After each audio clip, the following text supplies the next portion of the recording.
ஆந்திராவில் முதலமைச்சராக பதவியேற்க இருந்த சந்திரபாபு நாயுடு பிரதமர் மோடிக்காக பதவியேற்பை தள்ளி வைத்துள்ளதாக தகவல் வெளியாகியுள்ளது.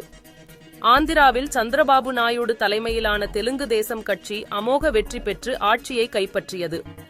மொத்தமுள்ள 175 தொகுதிகளில் 135 வெற்றி பெற்று சந்திரபாபு நாயுடு கட்சி வெற்றி பெற்றுள்ளது. ஜெகன் மோகன் ரெட்டி தலைமையிலான ஒய்எஸ்ஆர் காங்கிரஸ் கட்சி எதிர்க்கட்சி அந்தஸ்தை கூட பெற முடியாமல் 3வது இடத்திற்கு தள்ளப்பட்டது. வருகிற 8ஆம் தேதி அமராவதியில் சந்திரபாபு நாயுடு முதலமைச்சராக பதவியேற்க இருந்தார். இந்த நிலையில் நரேந்திர மோடி வரும் 8ஆம் தேதி பதவியேற்கும் நிலையில் அந்த விழாவில் சந்திரபாபு நாயுடு கலந்து கொள்ளவுள்ளதால் முதலமைச்சர் பதவியேற்பு விழா வருகிற 12ஆம் தேதி நடைபெறும் என தகவல் வெளியாகியுள்ளது.